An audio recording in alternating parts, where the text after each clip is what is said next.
points. So anyway, our model's a little bit late, but I've been doing this lecture on the little red dots in Egon Shiele since I found this drawing, because it's the second one that I found that has little red dots for the anatomic landmarks. And I'll just pass it around so you can look at it and see. And then I looked for more little red dots, and I don't know where I put my papers, but I printed out, and I found that there were not just, well, the first drawing had little equal signs in red for anatomic parts, and then the second drawing had little dots, and now I found some other drawings that seem to have little indications all over in red, which I assume were done first, and then the lines were made later. And one of the things about Schiele's drawings is that, in general, is that he was influenced by the current, in his lifetime, interest in Rodin's doing blind contour. But Rodin had spent a whole life sculpting and feeling clay and feeling the volume of the body before he looked at models and didn't look at his page and did very quick line drawings of them. And these are, of course, the great and wonderful drawings that he's known for. And actually, when George O'Keeffe and what's his name, Steichen, visited him, he said to them, "I don't think the Europeans will understand what I'm doing." 1906 or so. Who said that? Who said that? Rodin said to George O'Keeffe and Steichen, "I don't think the Europeans will understand what I'm doing, but the Americans will." But if you look at George O'Keeffe's drawings, I don't think she understood either, because she uses light and dark. And Rodin, the sculptor, dispensed with light and dark in those drawings. He would do that quick outline, and without looking at his page, but only looking at the model, or only briefly looking at his page. And then he would take his drawings and continue on them with washes and all sorts of things. Occasionally he would put a light and dark side, but he wasn't interested in light and dark, and George O'Keeffe was dependent on light and dark. Anyway, this is the drawing I've used twice now in giving lectures, and it's a wonderful subject, and so is the other one I found, which I don't have right here, two women hugging.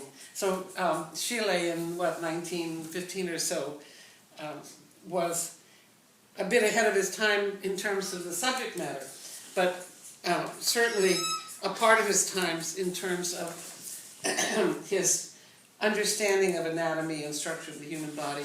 And these red spots that he used, I believe, used to start his drawing, and I'll try to find a reddish color that will, maybe I'll have to change my color and use a different color. Oh, here's some red. Don't have that smile. Well, I'll just use the black to do it. Here I'm going to point out again the spots that he used in the two figures. Well, this is the main figure, the one close to us, and there's a backbone coming down.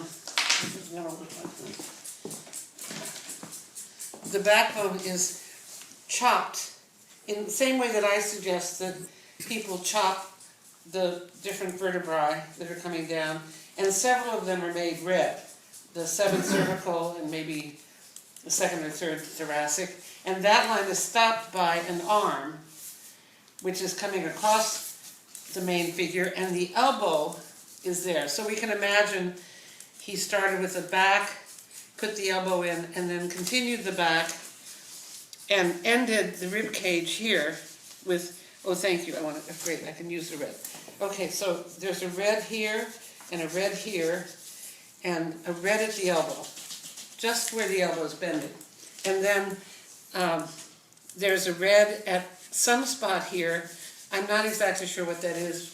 I think it's probably where the fourth layer, rector spinae muscle, comes up and makes a dent.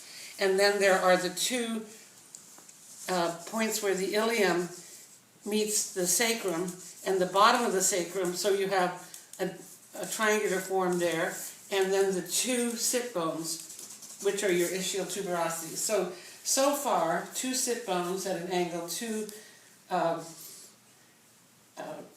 articulations between the ilium and the sacrum, and then the beginning of the erector spinae muscle, and then one of the thoracic and the seventh cervical, and the elbow. So his page might have looked something like this in that region, just little red dots. Now there's a chromium process here. There might be some other red things too. Are you passing the drawing around so everybody I didn't want to walk in front of you. Yeah, let's let other people see it too. Across from the bottom of the sacrum is the trochanter of that model. And across from here is the breast of the other model. And wonderfully, out here, the end of the elbow for the main model has the two epicondyles of the humerus and the elbow coming around. So that's the right arm, and you can feel, if you do this, the stable points are the two epicondyles, and the moving point is the ulna. And then that would be off there. Very important to me is the fact that he indicates the bottom of the femur, or the articular surface of the femur to the tibia, and so that whole system of, if you take your ilium out to here and go over to there, the ilium here, the buttocks down, it's all, the form is all going someplace, from the buttocks down to the articular surface. Great, let's get ready right away and come to pose. Ready? Rose is here. And trochanter, pubic bone, and bottom of the sacrum are roughly the center of the body. So he had a sense of the whole body fitting the page, and places where it cut a transverse section through the pubic bone, the trochanter of the femur, and the bottom of the sacrum where the coccyx begins. So in his mind, these little spots could be clothed with the flesh of the pelvic girdle, and it's all from the sacrum. I'm going to get my, do you want to pass me my little, this is what we all need to study. This happens to be a male. The sacrum, the points of the ilium, the trochanter would be right out here, and the two sit bones. So you're sitting, all of you who are sitting, you're sitting right there. Standing person, the buttocks comes from the coccyx bottom of the sacrum and around, and this is tilted this way. Maybe another one underneath. I don't know why he had that line. Then coming to the two iliac points, the bottom of the sacrum, the two sit bones, and then the knee. So I'm now going to, and that would be these two spots and that spot. And now I'm going to take a charcoal and try to make a reasonable form out of this. So I'll start on the with the buttocks, a line straight down, and then the bottom of the buttocks. And then going out from the ilium, I'm going to go out to the outside line of the iliac crest, and then the medius to the trochanter, and then this is a female, so a little bit of fat on the female thigh. Not every model has it because some of them get it removed, but oh, that should have been a little bit lower. I'm going to say those two spots could be lower.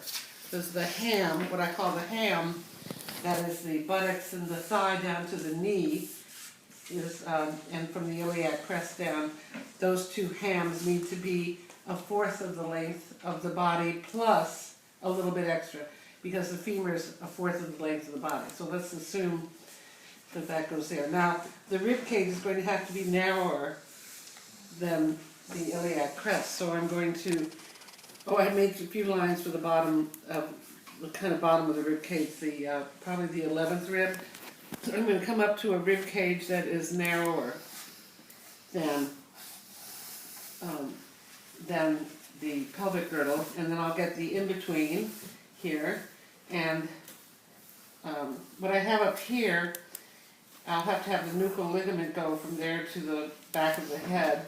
It's not going to all fit on, and I've also made the trapezius come down because it's going to be what we really see from the neck to the shoulders, and then the acromion process, which I should have put in a little, to imitate Shiele, a little curl.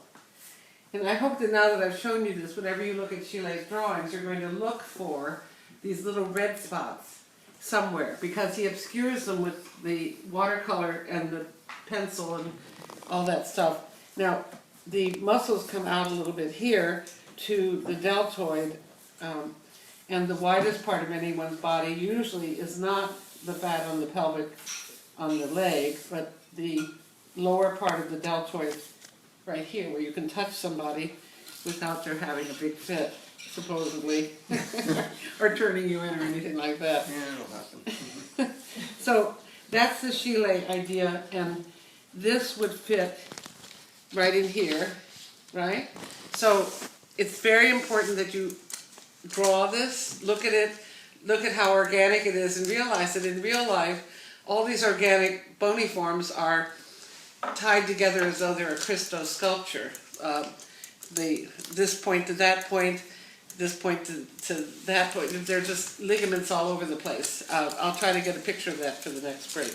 And then the muscles are on top of the ligaments. So it doesn't quite look like this. However, when we do a draw through, which I like to do, I do this organic, the sciatic notch, the spine of the ischium, the sit bone, and then coming out the iliac, the ilium and the ischium and the pubic bone, making the acetabulum for the articulation with the femur.